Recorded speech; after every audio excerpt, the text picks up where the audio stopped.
Assalamualaikum warahmatullahi wabarakatuh. Pada pertemuan sebelumnya kita sudah membahas mengenai absorpsi, distribusi, metabolisme, ekskresi. Kita akan membahas mengenai prediksi toksisitas. Toxicity menggunakan dua aplikasi, yaitu aplikasi PKJSM online, ya, sama. Langkahnya yaitu software PKJSM itu selalu minta dalam bentuk smiles, otomatis kita gambar, ya, kita masukkan ke dalam software websitenya PKJSM, ya. Jadi contoh itu kemarin kita udah menggambar senyawa ini, kemudian kita copy, kemudian kita masukkan pada PKJSM online. Oke. Bagaimana prediksi dari toxicity-nya? Maka kita klik toxicity. Ya, ini seperti biasa, chemical properties-nya, molecular properties. Sini masih running proses, ya. Ini ada Amos toxicity, kemudian maksimal tolerated dose, yaitu dosis yang bisa diminum oleh manusia, ya, maksimumnya. Kemudian ada HERG 1 inhibitors, ada HERG 2 inhibitors. Kemudian ini adalah oral red acute toxicity dalam bentuk LD, ya, 50. Kemudian ada oral red chronic toxicity, LOAEL, ya. Kemudian ada hepatotoxicity, apakah ini bersifat hepatotoksik atau tidak. Kemudian skin sensitization, yaitu dia sensitif terhadap kulit nggak apabila diaplikan menggunakan sediaan topikal. Kemudian ini piriformis toxicity sama minotoxicity. Di sini adalah prediksi-prediksinya. Untuk mengetahuinya kita bisa melihat di teori atau yang sudah saya artikan di modul praktikum, ya. Nah, MS toxicity ini adalah metode yang luas digunakan untuk screening awal senyawa yang bersifat mutagenik pada bakteria. Jadi kalau misalnya hasilnya dia positif, maka dapat dikatakan dia bersifat mutagenik. Ini adalah screening awal secara in vitro, ya. Kemudian adalah maksimal tolerated dose human, ya. Ini contohnya log miligram kilogram per hari. Ya, MTD ini perkiraan batas dosis aman untuk manusia. Data ini sangat membantu untuk dosis awal yang diberikan pada uji fase 1. Ya, memang biasanya untuk in vivo itu akan mendapatkan dosis efektif dose, ya, dan lethal dose-nya untuk in vivo di preklinik, dan itu akan digunakan untuk fase 1 untuk uji klinik untuk menilai farmakokinetik dan keamanan dari suatu obat.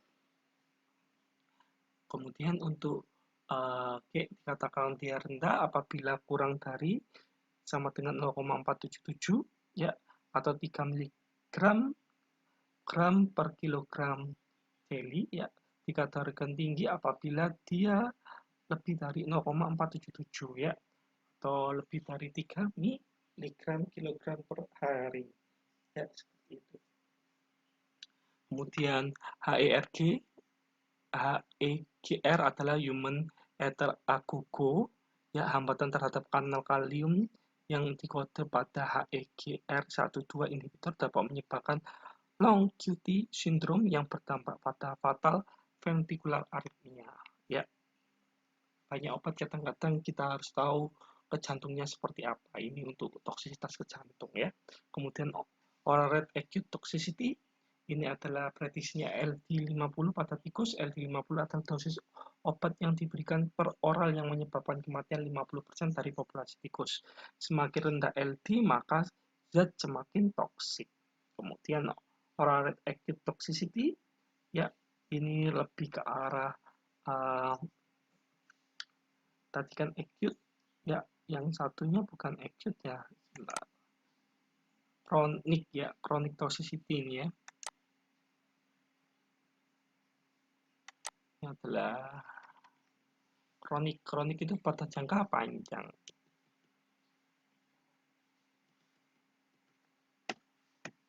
kronik.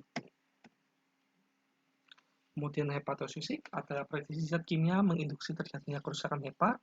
Kalau skin sensitization ini untuk prediksi suatu zat kimia menginduksi terjadinya suatu reaksi alergi kulit ala kotak dermatitis. Nah, kalau untuk T bioformis adalah protozoa yang digunakan untuk menilai toksik, ya biasanya adalah Ig, ya inhibitor growth, ya menghambat 50%, ya adalah konsentrasi yang menghambat pertumbuhan 50% dari protozoa filiformis. Dikategorikan toksik jika nilainya lebih dari min 0,5 atau kurang lebih besar dari 320 ppm. Kalau minotoxicity adalah prediksi toksisitas berdasar kematian flathead minnow. Ya, ini seperti ikan ya, berdasarkan nilai LC50, lethal concentration. Lethal concentration adalah konsentrasi zat yang menyebabkan kematian ikan minnow sebanyak 50% populasi. Biasanya toxicity selain menggunakan minnow menggunakan zebrafish atau udang ya brainstream. Ya. Nah, ini adalah kategorikan high acute apabila LC50-nya kurang dari 0,5 milimolar. Ya, sekarang tugas yang kalian lanjutkan ini seperti biasa, dan ini ada Protox tapi softwarenya masih trouble, ya, jadi masih dalam perbaikan. Cukup PKJSM aja untuk prediksi secara toksisitasnya ya. Jadi ini bisa kalian artikan seperti apa ya ininya. Ini punya data-data yang bisa diartikan ya. Seperti itu, ini adalah prediksi toksisitas. Sekian, terima kasih. Wassalamualaikum warahmatullahi wabarakatuh.